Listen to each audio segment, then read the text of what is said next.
et on ne le permet que le lendemain, mida yadre de batiyom asroa. Et donc ils savent les gens, mida yadre, ils vont savoir, de batiyom asroa, que ils l'ont interdit parce que c'était Yom Tov. Et parce que c'était Nolad. Non pas parce que c'était interdit de manger des œufs, comme de Shabbat. Aval, pardon. Eitzim de la chazol yomayu. Par contre, les bois qui ne sont pas aptes au jour de Shabbat, ishari leu le machar. Si je vais les permettre pour le lendemain, at il est meimar. Ils vont venir à dire, yomayu nami sharu. On leur joue même. Ils étaient aussi permis. Donc, un autre Yom Tov, ils vont être permis à cause de Nolad. Vêtemol, et pourquoi la dernière fois, quand j'ai demandé au Rav Shabbat, pourquoi tu m'as interdit le bois?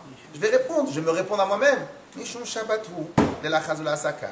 C'est à cause de Shabbat, de la chazou, la asaka, qui n'était pas apte à la combustion.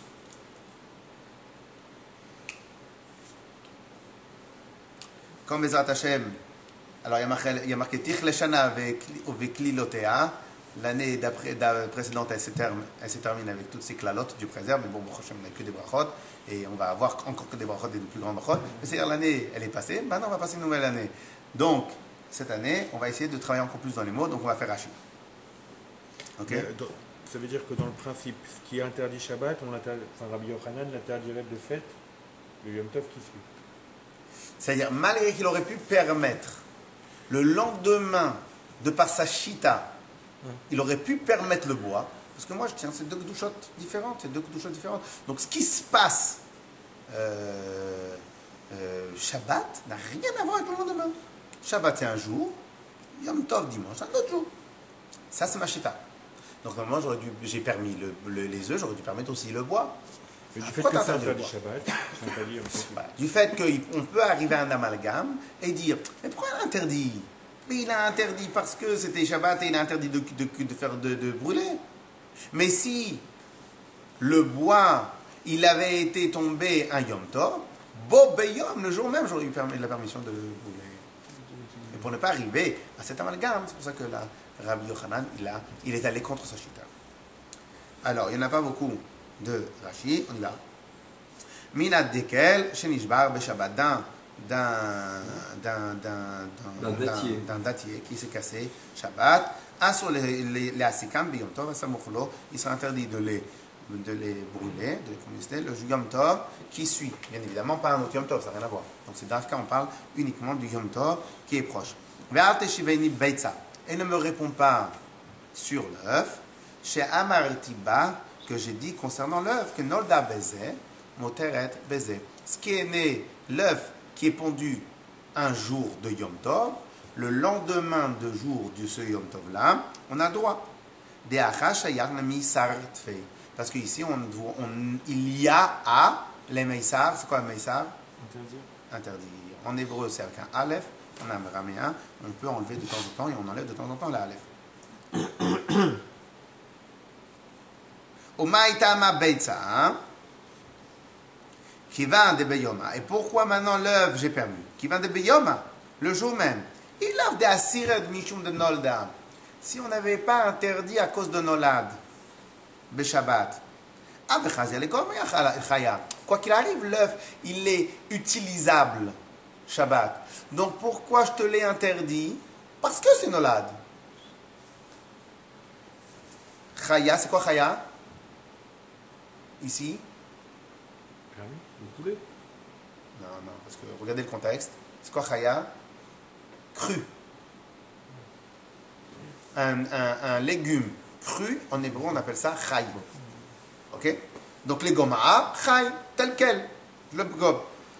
Chez Yesh, Adam, comme un parce qu'il y a des gens qui gobent comme ça les œufs. Donc c'est, le gars, il peut faire fortune en vendant des œufs à seulement les gens qui le gobent. Bon, il ne sera pas très riche, mais en tout cas, c'est possible. Et donc, comme je ne vais le permettre que le lendemain, les gens ils vont savoir. Lorsque tu l'as permis les machar le lendemain, Et hier, tu ne l'as pas permis, c'était Shabbat hier, des Bat Yom Asira. Parce que c'est Shabbat que l'interdit. Des Bat Yoma. C'est quoi Bat Yoma? Alors, Bat Yoma, c'est le jour même. Quand par exemple, il y a marqué dans les lois de cachérisation qu'il faut attendre Ben Yomo, il faut attendre 24 heures, on dit un ustensile qu'on a utilisé dans les 24 heures, on dit ici maintenant c'est un ustensile qui est Ben Yomo, qui a été utilisé dans les 24 heures. Okay? Donc Bat Yoma, donc c'est un œuf qui a 24 heures. Et donc dans les 24 heures de sa pondaison, alors, sa ponte, on effacera ce passage. Alors, dans les 24 heures, il est interdit de l'utiliser. Mais le lendemain, j'ai le droit. Aval etzim de Shabbat. Mais les bois qui sont tombés pendant Shabbat, va de Beyom Mayu. Bella visur muktzeh. Regardez bien, Rachid nous dit bien. Bella visur muktzeh. Sans l'interdiction de muktzeh. La milochazou. Quoi qu'il arrive, il est interdit. Parce qu'on ne fait pas brûler du feu pendant Shabbat. Et si je les avais permis le lendemain, j'aurais dit et qu'un autre Yom Tov, s'il tombe Yom Tov, ils vont être permis. Ah, c'est Nolad. Oui, mais c'est pas un vrai Nolad, Chazak. On est tard que jamais, hein. Dieu motard. Ouais. A priori. Ouais. Chazak, comment ça va? Vous avez manqué Shabbat? Oui, je sais, j'ai pas pu me lever pour être honnête. Vous nous donnerez 2 Shabbats. Salut messieurs. Je vous donnerai 2 Shabbats. Ça va. Directement. Chazak, Chazak. Non, il n'y en a plus, je crois que je l'ai pris. Il n'y en a pas. Et il y en a une dans les Strenzal sûrement. Et donc, si maintenant je l'avais permis,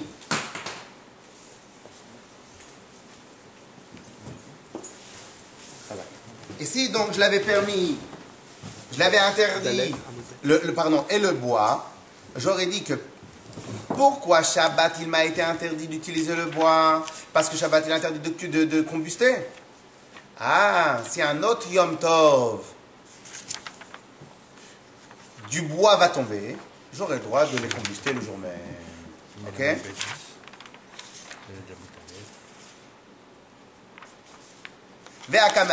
Point là. Clair? C'est clair ou pas? Parce que maintenant j'ai une question. Un petit peu. C'est bon? Clair ou pas? Oui. C'est clair? Assez simple. Yes? Maintenant j'ai une question. Je sais pourquoi tu fais une différence entre le bois et l'œuf? Nolad, c'est le nolad. D'où ça vient cette svara-là de dire non, l'œuf, on ne peut pas faire d'amalgame, le bois, on peut faire un amalgame. Ok, parce que c'était Shabbat, il est interdit de brûler. Mais il va plus loin. Nolad, c'est nolad. Hein? T'aurais pu dire, je peux faire cuire mon œuf. En plus. Donc, pourquoi maintenant Rabbi Yochanan, il a peur de l'amalgame? Un homme, il voit que c'est quelque chose qui est nolad. En plus, peut-être que c'était en plus.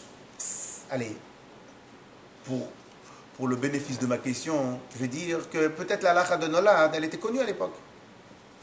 Les gens, ils étaient agriculteurs. Nous, on n'a pas de nolad. Qu'est-ce qu'on va avoir comme nolad? Si j'ai un téléphone qui est tombé au moment où il était en train de sonner les gnanes, il n'y a pas d'œuf chez nous.